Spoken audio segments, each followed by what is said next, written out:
Charles اسپرجن یہ کہتا ہے کہ جب تک کوئی اپنے آپ کو بھیڑ تسلیم نہیں کرتا وہ خدا کو اپنی زندگی کا چرواہا نہیں مان سکتا۔ اگر ہم یہ چاہتے ہیں کہ ہم خدا پر مکمل انحصار کریں تو ہمیں بھیڑ بننا پڑے گا، اور بھیڑ جو ہے وہ وہاں پر جاتی ہے جہاں پر اس کا مالک اسے لے کر جاتا ہے۔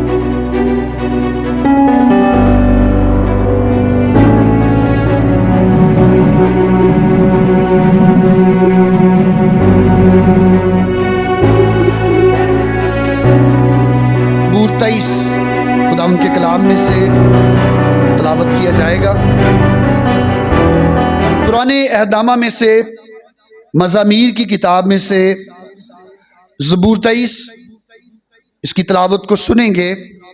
خداوند کے کلام میں لکھا ہے، خداوند میرا چوپان ہے، مجھے کمی نہ ہوگی، وہ مجھے ہری ہری چراگاہوں میں بٹھاتا ہے، وہ مجھے راحت کے چشموں کے پاس لے جاتا ہے، وہ میری جان کو بحال کرتا ہے، وہ مجھے اپنے نام کی خاطر صداقت کی راہوں پر لے چلتا ہے، بلکہ خواہ موت کے سائے کی وادی میں سے میرا گزر ہو، میں کسی بلا سے نہیں ڈروں گا، کیونکہ تو میرے ساتھ ہے، تیرے عصا اور تیری لاٹھی سے مجھے تسلی ہے، تو میرے دشمنوں کے روبرو میرے آگے دسترخوان بچھاتا ہے، تو نے میرے سر پر تیل ملا ہے، میرا پیالہ لبریز ہوتا ہے، یقیناً بھلائی اور رحمت عمر بھر میرے ساتھ ساتھ رہیں گی، اور میں ہمیشہ خداوند کے گھر میں سکونت کروں گا۔ خداوند کے کلام کا پڑھا اور سنا جانا ہم سبوں کے لیے برکت کا باعث ٹھہرے، آمین۔ تشریف رکھیں۔ زبور 23 جب ہم خداوند کے کلام میں اس زبور کو پڑھتے ہیں تو اس زبور کے ساتھ بھی بہت ساری روایات اور بہت ساری ایسی باتیں جڑی ہیں جن کو یہ سمجھا جاتا ہے کہ یہ اس زبور کا مقصد ہے۔ یہ زبور جو زبور 23 ہے، اس کو جب پڑھا جاتا ہے، بہت سارے لوگ جب بچے بیمار ہوتے ہیں تو پھر وہ زبور 23 پڑھتے ہیں، اور میں نے یہاں تک دیکھا کہ پڑھ کر پھونک بھی مارتے ہیں۔ بہت سارے لوگ ہیں، میں نے گزشتہ دنوں میں ایک شخص سے ملا، اس نے اپنے گلے میں ایک تعویذ پہنا تھا، مسیحی ایماندار تھا، تو میں نے پوچھا بھائی یہ کیا ہے؟ انہوں نے کہا جی میں ان پڑھ ہوں، تو میں نے زبور 23 کا تعویذ جو ہے لکھوا کر اسے اپنے گلے میں ڈال لیا ہے۔ بہت سارے لوگ جب وہ زبور 23 کی بات کرتے ہیں تو وہ یہ کہتے ہیں کہ جب یہ زبور پڑھا جاتا ہے، تو جب یہ زبور کو تلاوت کیا جاتا ہے تو شیطان ابلیس جو ہے وہ زندگیوں کو چھوڑ جاتا ہے۔ میرے عزیزو، کلام پاک میں ایسے بہت سارے حوالہ جات ہیں اور ایسی بہت ساری آیات ہیں جو اتنے گہرے ہیں کہ جب ہم انہیں پڑھتے ہیں، جب ہم ان کا مطالعہ کرتے ہیں تو ہم اپنی زندگی میں ایک نیا تجربہ حاصل کرتے ہیں۔ زبور 23 یہ اس کے سرنامے سے ہی ظاہر ہے کہ یہ داؤد کا مزمور ہے، اور اس زبور کو جب ہم پڑھتے ہیں تو یہ زبور مختلف طرح کی باتیں اور مختلف چیزوں کی عکاسی ہمارے سامنے پیش کرتا ہے۔ ایک عالم کا یہ کہنا ہے کہ زبور 23 یہ خود ایک چراگاہ ہے، اور یہ زبور خود ایک پانی ہے، اور جب ہم اس زبور کو پڑھتے ہیں تو اس سے ہماری روح کو بحالی ملتی ہے۔ زبور 23 یہ خداوند کے بندہ داؤد بادشاہ کا ایک ذاتی تجربہ ہے جو اس کی ذات کو خدا سے ہوا۔ زبور 23 خداوند کے بندہ داؤد بادشاہ کا ذاتی تجربہ ہے جو اسے خداوند کی ذات سے ہوا، اور اس نے اس ذاتی تجربہ کو خدا روح القدس کی ہدایت سے تحریر کیا، اور وہ یہ کہتا ہے کہ خداوند میرا چوپان ہے۔ خداوند کیا ہے؟ میرا۔ ہر شخص جب وہ اپنی زندگی کے تجربات کو بیان کرتا ہے تو زندگی کے ذاتی تجربات کو بیان کرنے کا مقصد یہ ہوتا ہے کہ اسے اس تجربے میں سے گزرنا پڑا۔ تو یہ تجربات جب ہم اپنی زندگی میں ایسے تجربات رکھتے ہیں، جب کوئی شخص ہمیں اپنی بات بتاتا ہے تو ہم اس کے سامنے اپنا تجربہ بیان کرتے ہیں۔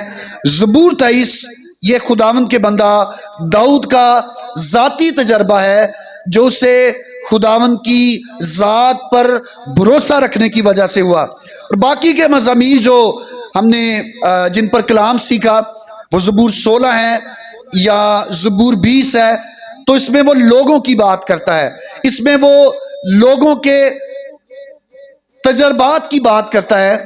لیکن اس زبور میں ہمیں جو الفاظ ملتے ہیں اس میں ہمیں ہم، وہ، میرا، میں، آپ ایسے الفاظ ملتے ہیں، اور یہ الفاظ کسی بھی شخص کی شخصی گواہی کو بیان کرتے ہیں۔ اگر ہم اس زبور کو دیکھیں، زبور 20 کہتا ہے خداوند کیا ہے؟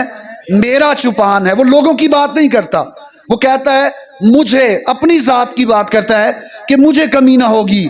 وہ کہتا ہے وہ مجھے ہری ہری چراگاہوں میں بٹھاتا ہے، وہ مجھے راحت کے چشموں کے پاس لے جاتا ہے، وہ میری جان کو بحال کرتا ہے، وہ مجھے اپنے نام کی خاطر صداقت کی راہوں پر لے چلتا ہے، بلکہ خواہ موت کے سایہ کی وادی میں سے میرا گزر ہو۔ وہ لوگوں کی بات نہیں کرتا۔ پھر وہ یہ کہتا ہے میں کسی بلا سے نہیں ڈروں گا کیونکہ تو میرے ساتھ ہے۔ پھر وہ یہ کہتا ہے تیرے عصا اور تیری لاٹھی سے کسے تسلی ہے؟ مجھے تسلی ہے۔ لوگوں کی بات نہیں کرتا۔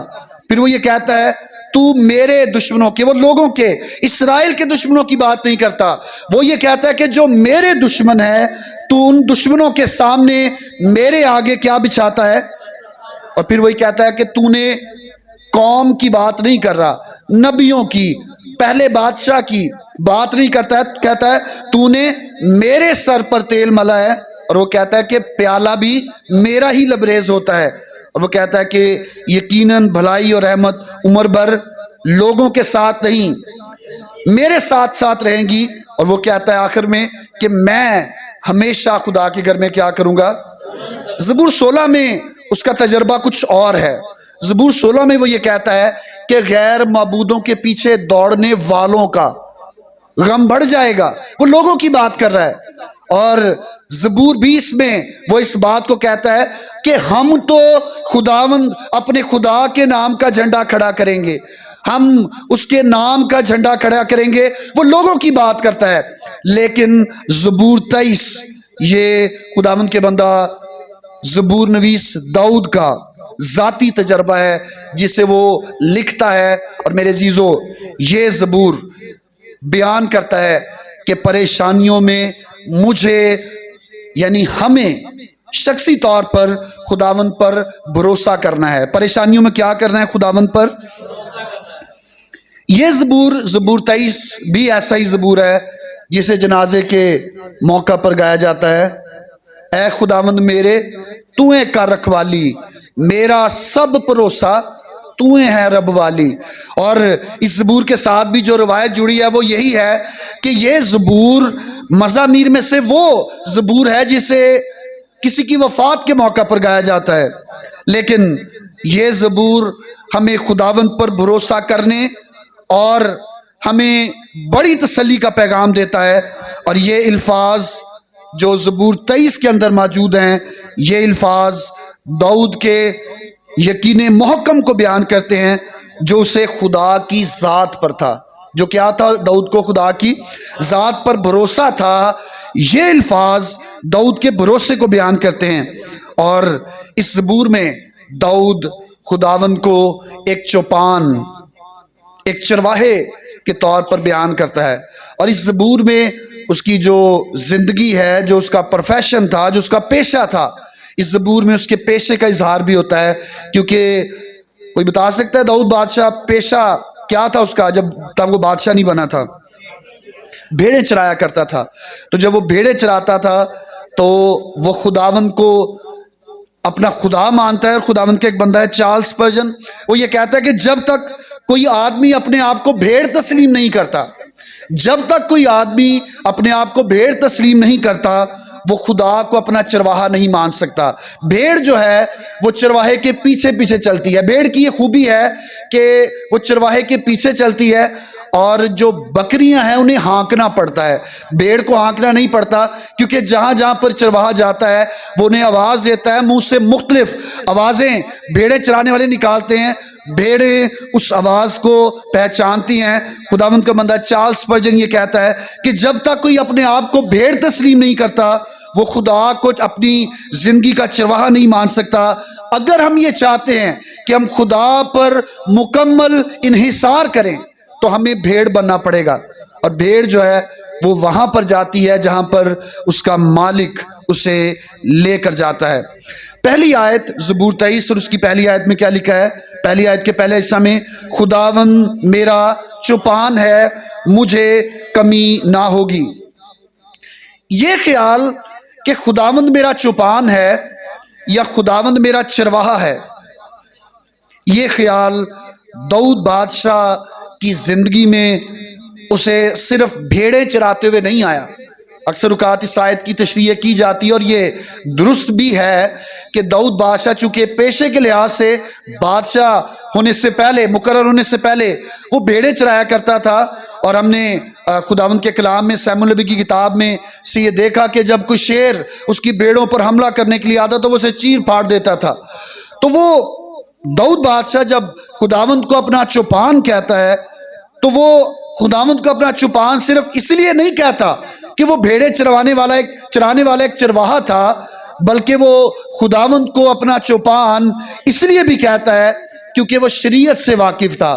اس نے شریعت کی پہلی 5 کتابیں، یعنی وہ کتابیں جس میں احکام اشرا موجود ہیں، وہ کتابیں جس میں یہودیوں کے لیے خداوند کی احکامات موجود ہیں، داؤد بادشاہ ان کتابوں کو پڑھنے والا اور ان کتابوں پر جو کچھ شریعت میں لکھا تھا ان پر عمل کرنے والا تھا۔ اور اگر آپ میرے ساتھ پیدائش کی کتاب اس کا 49واں باب اور اس کی 24ویں آیت دیکھیں تو داؤد وہ پہلا شخص نہیں ہے جس نے خداوند کو اپنا چوپان کہا، بلکہ اس سے پہلے بھی شریعت میں اور اس کی پہلی کتاب جو پیدائش کی کتاب ہے اس میں بھی ایک شخص ہے جس نے خداوند کو اپنا چوپان یا اپنا گلا بان کہا ہے، اور اس کا ذکر میں پیدائش کی کتاب اس کے 49ویں باب کی 24ویں آیت میں ملتا ہے۔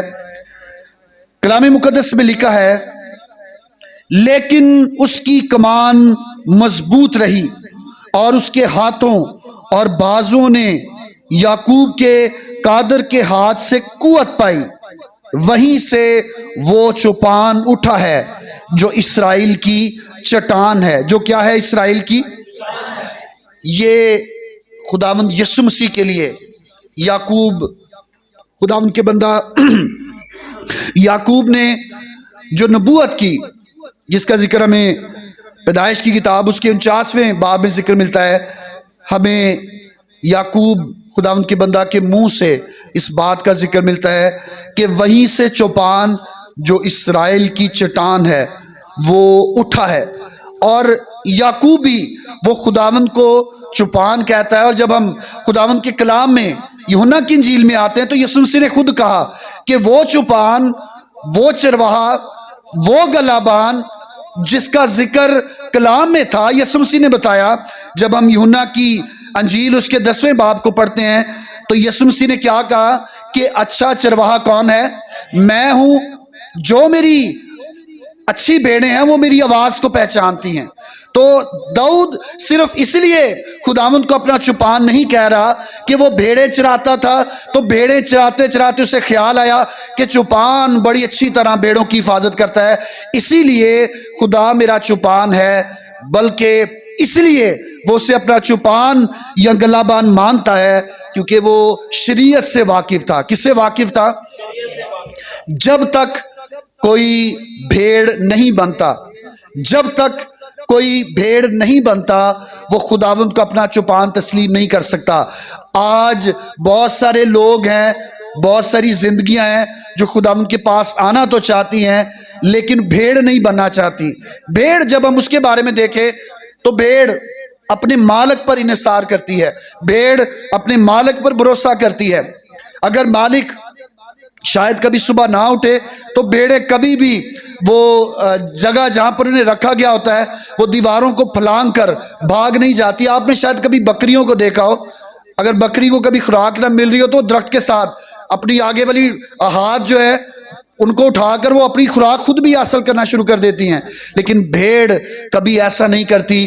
اور زبور نویس داؤد وہ صرف اس لیے خداوند کو چوپان نہیں کہتا کہ وہ خود ایک چوپان یا گڈریا یا چرواہا تھا, بلکہ وہ یہ جانتا ہے کہ اس سے پہلے یعقوب اس نے بھی اس بات کو کہا تھا. اور پھر جب ہم چوپان پر غور کرتے ہیں تو گلہ بان پر غور کرتے ہیں تو گلہ بان وہ اپنی بھیڑوں کو بچانے والا ہوتا ہے. کیا ہوتا ہے اپنی بھیڑوں کو؟ ایک تو وہ بچاتا ہے اس طرح کہ وہ ان کے لیے پانی کا, وہ ان کے لیے خوراک کا انتظام کرتا ہے, اور دوسری طرح کا بچانے والا محافظت کرنے والا چوپان ہے جو کہ انہیں دشمنوں سے, بیڑیوں سے, شیر سے بھی بچاتا ہے. اور زبور نویس زبور 23 اور اس کی پہلی آیت میں کیا کہتا ہے؟ خداوند میرا چوپان ہے, مجھے کیا نہ ہوگی؟ کمی نہ ہوگی.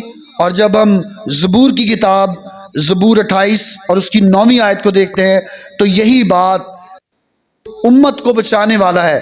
زبور 28 اور اس کی 9ویں آیت میں ہمیں اس بات کا ذکر ملتا ہے.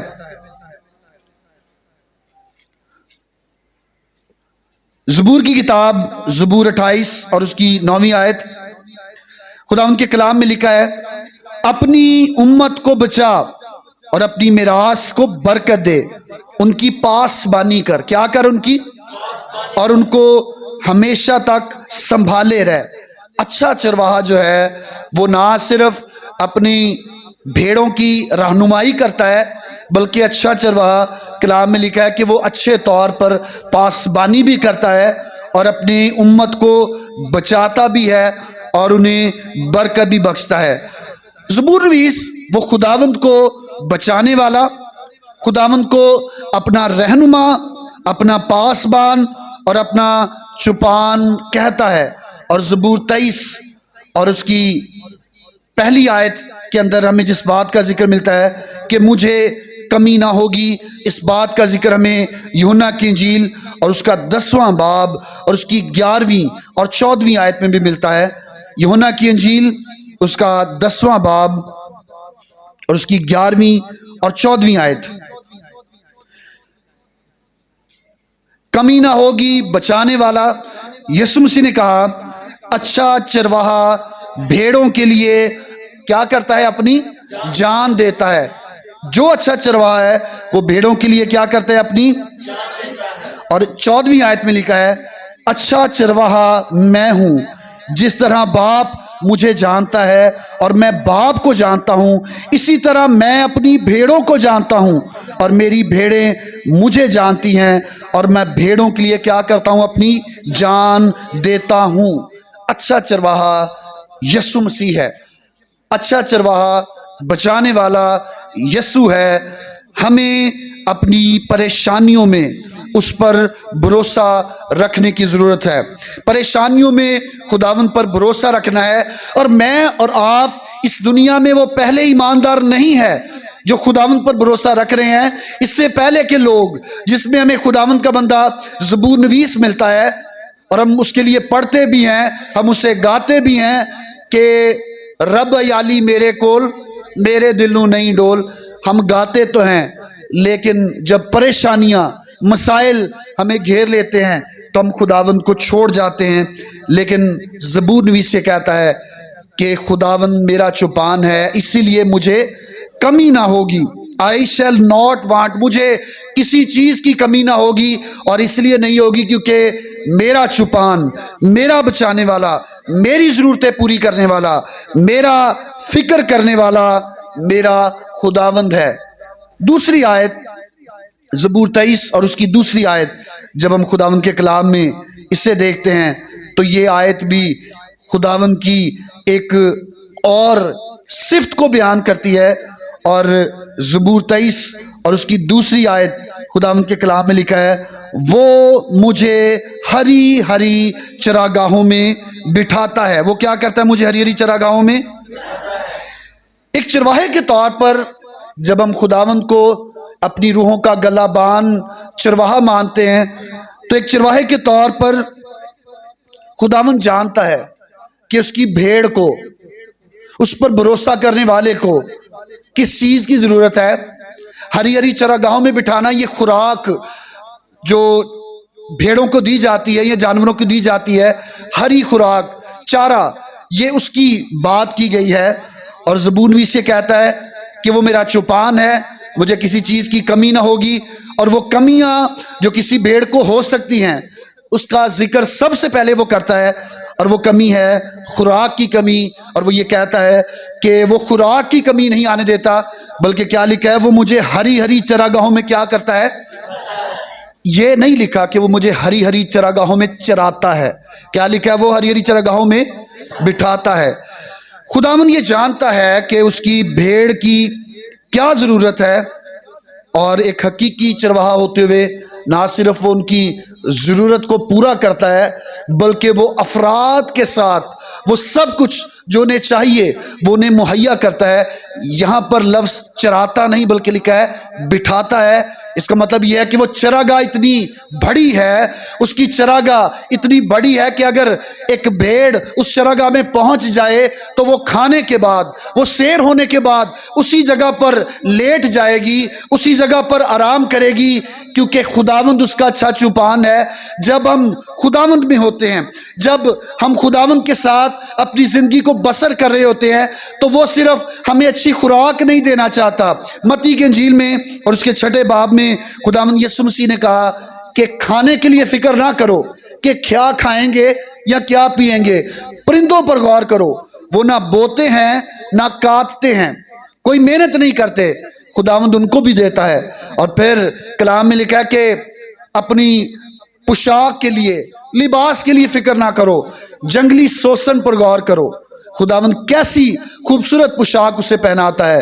آج ہماری کوششیں خوراک کے لیے، آج ہماری کوششیں رزق کے وسائل کے لیے، ان کو حاصل کرنے کے لیے اس قدر زیادہ ہو چکی ہیں کہ ہم اپنے مالک سے دور چلے گئے ہیں، ہم اپنے خداوند سے دور چلے گئے ہیں، جس کے بارے میں زبور نویس یہ کہتا ہے کہ وہ مجھے ہری ہری چراگاہوں میں کیا کرتا ہے، بٹھاتا ہے۔ کلام میں لکھا ہے مقدس متی کی انجیل اس کا 6 باب اور اس کی 32ویں آیت میں کہ تمہارا باپ تمہارے مانگنے سے پہلے جانتا ہے کہ تم کن چیزوں کے محتاج ہو۔ ہم نے دنیا کی چیزوں کے لیے آسمان کی بادشاہی کو نہیں چھوڑ جانا۔ کلام میں لکھا ہے یہ دنیا کی چیزیں جو ہیں ان کی تلاش میں غیر قومیں رہتی ہیں۔ ان کی تلاش میں کون رہتی ہیں؟ کبھی خداوند پر بھروسہ کر کے دیکھیں، اسے وقت دے کر دیکھیں، اس پر بھروسہ کر کے اسے وقت دے کر دیکھیں، اس کی عبادت میں، اس کی ستائش میں وقت گزار کر دیکھیں، وہ آپ کو اور مجھے کسی چیز کی کمی نہیں آنے دے گا۔ اچھا چرواہا نہ صرف وہ اپنی بھیڑوں کی خوراک کا انتظام کرتا ہے، بلکہ لکھا ہے کہ وہ مجھے ہری ہری چراگاہوں میں کیا کرتا ہے، بٹھاتا ہے۔ چرواہا اپنی بھیڑوں کو آرام کرنے کے لیے بھی اچھی جگہ جو ہے وہاں پر لے جاتا ہے، جہاں پر ان کے لیے چارہ بھی ہو، جہاں پر ان کے لیے پانی بھی ہو۔ اور اچھا چرواہا واقف ہے کہ ان کے لیے چارہ اور پانی کس جگہ پر موجود ہے۔ قوم بنی اسرائیل جب وہ مصر کی غلامی سے نکل کر آئے، ان کی اپنی ہی باتیں اور ان کے اپنے ہی گناہ، اس سفر کو جو 40 دن کا تھا وہ 40 سالوں پر چلا گیا ان کے اپنے ہی گناہ کی وجہ سے۔ اور وجہ کیا تھی کہ وہ خدا کے خلاف بڑبڑائے۔ آج تک دنیا نے نہ اس واقعے سے پہلے اور نہ اس واقعے کے بعد اس تجربہ کو محسوس کیا کہ آسمان سے پکی ہوئی روٹی اترے گی، آسمان پر سے بٹیر آئیں گے اور لوگ پکڑیں گے اور انہیں ذبح کر لیں گے۔ جب قوم وہ صحرا میں سے گزر رہی تھی جہاں پر کھانے پینے کا کوئی انتظام نہیں، اور لوگ پریشان ہیں کہ اے موسیٰ تو ہمیں یہاں پر مارنے کے لیے لے آیا، ہائے مصر کی وہ ہانڈیاں، ہائے وہ ترکاریاں، کتنی اچھی خوراک ہم کھاتے تھے۔ وہ لوگ خدا کے خلاف اور اس کے بندہ موسیٰ کے خلاف بڑبڑائے، اور وہ خداوند کے پاس گیا اور خداوند نے کہا کہ لوگوں سے کہے کہ جب وہ صبح اٹھیں گے تو میں ان کے لیے کھانا مہیا کروں گا۔ خدا نے آسمان پر سے من برسایا، اور اتنا من برسایا کہ ان کے پاس رکھنے کی جگہ نہ رہی۔ وہ ہمیں ہری ہری چراگاہوں میں یعنی ہماری خوراک کی ضرورت کو پورا بھی کرتا ہے، اور وہ ہمیں بٹھاتا ہے یعنی ہمیں آرام بھی دیتا ہے۔ اب جب دن کے وقت میں انہیں سورج کی تپش پریشان کر رہی ہے، پھر وہ خدا کے خلاف بڑبڑائے ہیں اور وہ کہتے ہیں کہ یہ گرمی بہت زیادہ ہے، تو خداوند نے ان کے لیے بادل کا سایہ کر دیا تاکہ وہ سائے میں سے ہو کر گزریں، اور اسی طرح رات کے اندھیروں میں خداوند خود ان کے ساتھ آگ کے ستون میں ہوا کرتا تھا۔ جب انہیں پانی کی ضرورت تھی، جب ان کی جان ان کے اندر بے کل تھی اور انہیں پانی کی ضرورت ہے، تو خداوند خشک چٹان میں سے ان کے لیے فراہم کرتا ہے۔ اور زبور نویس داؤد اس سفر سے بھی واقف تھا، وہ خداوند کی محافظت سے بھی واقف تھا، اور وہ یہ جانتا تھا کہ خداوند نے کس طرح اپنے لوگوں کو سنبھالا، اور وہ یہ کہتا ہے کہ وہ مجھے ہری چراگاہوں میں کیا کرتا ہے؟ بٹھاتا ہے، وہ مجھے راحت کے چشموں کے پاس لے جاتا ہے۔ راحت کے چشمے یعنی پانی جس کو پینے سے ہماری زندگی میں، ہمارے جسم میں راحت آتی ہے۔ اگر ہم اس آیت کو دونوں حوالوں سے دیکھیں، یعنی اگر ہم دنیاوی لحاظ سے دیکھیں، دنیاوی خوراک کی بات کریں، یا روحانی طور پر روحانی خوراک کی بات کریں، تو اگر خداوند ہمارا چوپان ہے تو نہ صرف وہ دنیاوی یا جسمانی خوراک ہمیں دے گا، بلکہ اپنے کلام کی روحانی خوراک جو ہماری روحوں کے لیے ہے، خداوند وہ بھی ہمیں فراہم کرتا ہے۔ تیسری آیت، یہ بڑی اہم آیت ہے جسے ہمیں سمجھنے کی ضرورت ہے، اور وہ یہ جو کلام میں لکھا ہے کہ وہ میری جان کو کیا کرتا ہے؟ بحال کرتا ہے، وہ مجھے اپنے نام کی خاطر صداقت کی راہوں پر لے چلتا ہے۔ تیسری آیت جب ہم اس کو دیکھتے ہیں تو اس سے پہلے کی آیت یہ ہمیں بیان کریے کہ ایک اچھا چرواہا دیکھ بھال کیسے کرتا ہے۔ خوراک، پانی جو ایک انسان کی بنیادی ضرورت ہے، یا ایک جانور کی، ایک جاندار کی بنیادی ضرورت ہے، اچھا چرواہا انہیں ان چیزوں کو فراہم کرتا ہے۔ لیکن تیسری آیت یہ کسی بھٹکی ہوئی بھیڑ کی جانب اشارہ ہے۔ کس کی جانب اشارہ ہے؟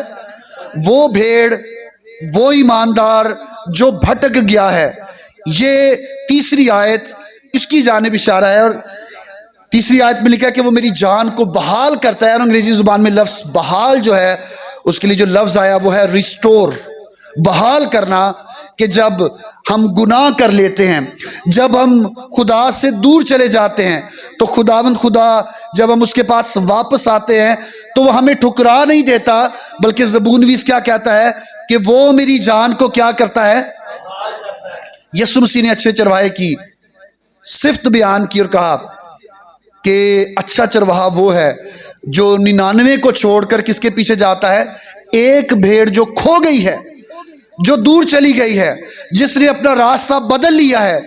جو اچھا چرواہا ہے وہ 99 کو چھوڑ کر اس کے پیچھے جاتا ہے، اور اس کا مطلب یہ ہے جو خداوند سے اور اس کی راہ سے پھر جاتا ہے، جو اس کا انکار کر دیتا ہے، خداوند اس سے بھی پیار کرتا ہے، اور وہ یہ چاہتا ہے کہ اس کی توبہ تک نوبت پہنچے۔ اور کلام میں لکھا ہے کہ خدا کسی گناہ گار کی ہلاکت نہیں چاہتا، بلکہ کیا چاہتا ہے؟ سب کی توبہ تک نوبت پہنچے، وہ بحال کرنا چاہتا ہے۔ اور ہمیں کلام مقدس میں مصرف بیٹے کی مثال اس حوالے سے ملتی ہے کہ جب وہ اپنے باپ کا سب کچھ کسبیوں میں اڑایا، جب اس نے اپنے باپ کا سب کچھ ختم کر دیا، اپنی عیاشی میں اڑا دیا، تو باپ اس سے پیار کرتا، اور جب دور سے آتا دیکھتا ہے کہ میرا بیٹا آ رہا ہے، تو وہ بیٹے کو گھر میں آنے سے روکتا نہیں، بلکہ جا کر اپنے قدم آگے بڑھا کر اسے گلے سے لگاتا ہے۔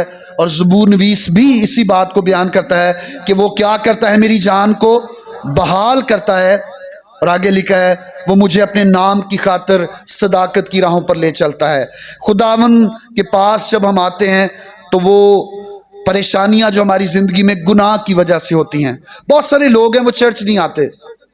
مجھے ایسے بہت سارے ایمانداروں سے ہر روز گفتگو کرنے کا موقع ملتا ہے جو یہ چاہتے ہیں کہ ان کے لیے دعا تو کی جائے اور ان کے لیے خدا کے خادم گھر پر آئیں, وہ کھانا بنا کر, دیگیں بنا کر, شکر گزاریاں کر کے اپنے طریقے سے خدا کو خوش کرنا چاہتے ہیں کہ ایسا کرنے سے میں بحال ہو جاؤں گا. میرے عزیزو, بحال ہم تب ہوں گے جب خداوند ہمیں بحال کرے گا, اور تب ہوں گے جب ہم اس کے پاس آئیں گے, پھر ہی وہ ہمیں صداقت کی یعنی سچائی کی راہوں پر لے جائے گا.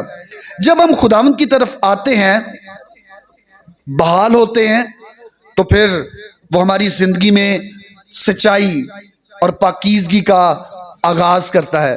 اگر ہم اس سے دور بیٹھے یہ چاہ رہے ہیں کہ اگر ہم کہیں پانی پینا چاہتے ہیں اور ہمیں کوئی بتاتا ہے کہ فلاں جگہ پر کچھ 10-15 کلومیٹر پہ دور ایک پانی کا نلکا لگا ہے, تو کیا کبھی نلکا چل کر ہمارے پاس آئے گا؟ ہمیں خود اس پانی والی جگہ پر جانا پڑے گا. لیکن میرے اور آپ کے خداوند نے ہمیں اتنی محبت کی کہ وہ انسان بن کر اس دنیا میں آ گیا, اور اس لیے آیا تاکہ ہم بچ جائیں, زندگی پائیں اور ہمیشہ کی زندگی پائیں.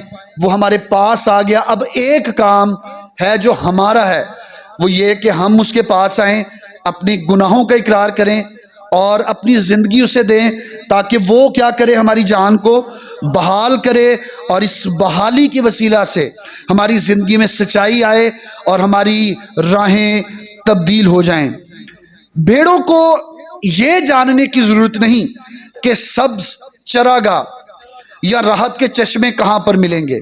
بھیڑوں کو یہ جاننے کی ضرورت نہیں ہے, بھیڑوں کو یہ جاننے کی ضرورت نہیں کہ آج صبح صبح اٹھ کر ہمیں کھانا کہاں سے ملے گا. آج صبح ہم اٹھیں گے, کل تو ہم فلاں جگہ سے ہو آئے تھے, وہاں سے کھانا مل گیا تھا, آج ہم کہاں پر جائیں گے. اگر بھیڑوں کا بھروسہ چرواہے پر ہے تو اچھا چرواہا کلام میں لکھا ہے وہ یہ جانتا ہے کہ سبز چراگاہیں کہاں پر ہیں, اچھے چشمے جہاں سے پانی مل سکتا ہے وہ کہاں پر ہیں. اور جب ہم چرواہے پر بھروسہ کرتے ہیں وہ ہمیں بحال کرتا ہے, تو وہ خود ہمیں صداقت یعنی سچائی کی راہوں پر لے چلتا ہے جہاں پر ہمارے لیے برکتیں ہیں. بھیڑوں کو ضرورت نہیں کہ وہ پریشان ہو, بلکہ چرواہے کا یہ کام ہے کہ وہ دیکھے کہ اچھی جگہ کہاں پر ہے جہاں پر ان کے لیے خوراک ہو سکتی ہے. اور خداوند کے کلام میں لکھا ہے کہ کامل کرنے والے یسوع کو تکتے رہیں. کیا کرتے رہیں؟ کامل کرنے والے یسوع کو تکتے رہیں. اور یسایہ نبی کا صحیفہ اس کا 43واں باب اور اس کی 25ویں آیت ہمیں خداوند کے کلام میں ذکر ملتا ہے. یسایہ نبی کا صحیفہ اس کا 43واں باب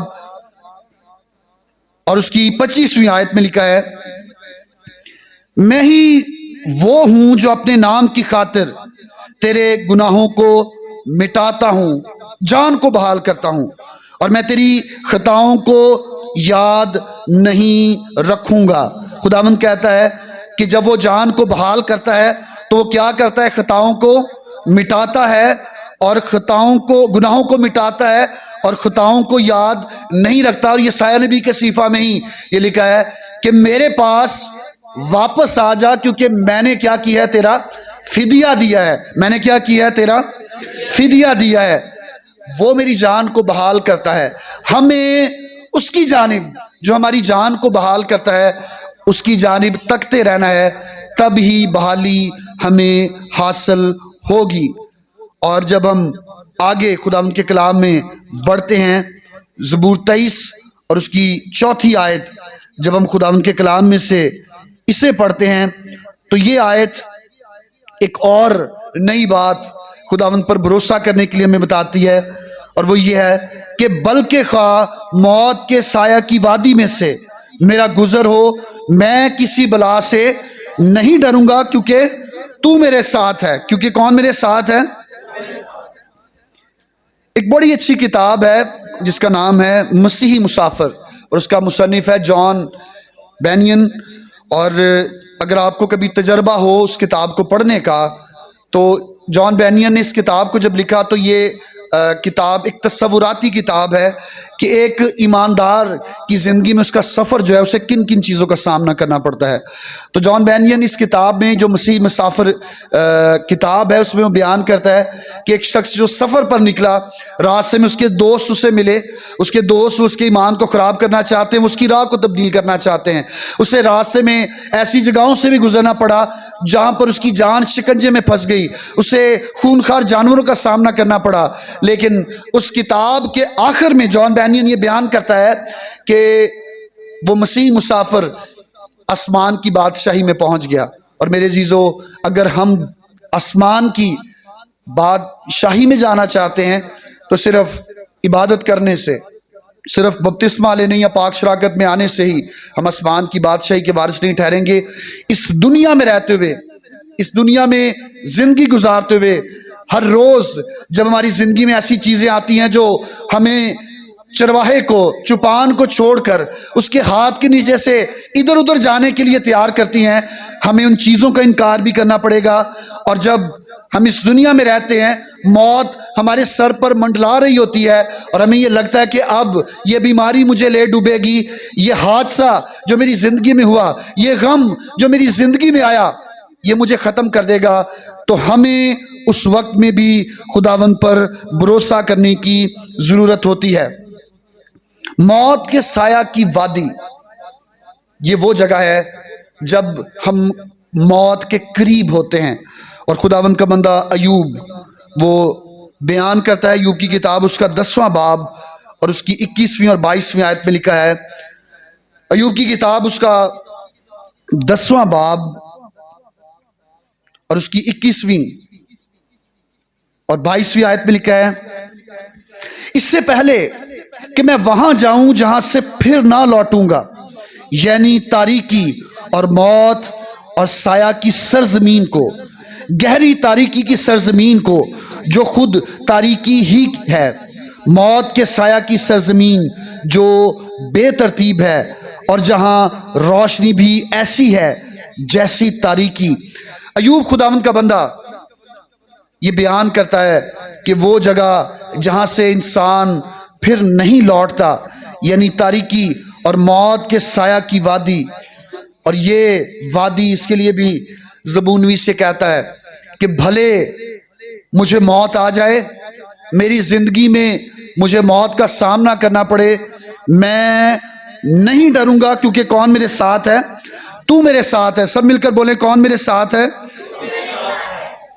آج اگر کسی شخص سے پوچھا جائے کہ آپ مرنے کے بعد کہاں پر جائیں گے، تو سب سے پہلی بات یہ کہ بہت سارے لوگ تو مرنے سے ڈرتے ہیں۔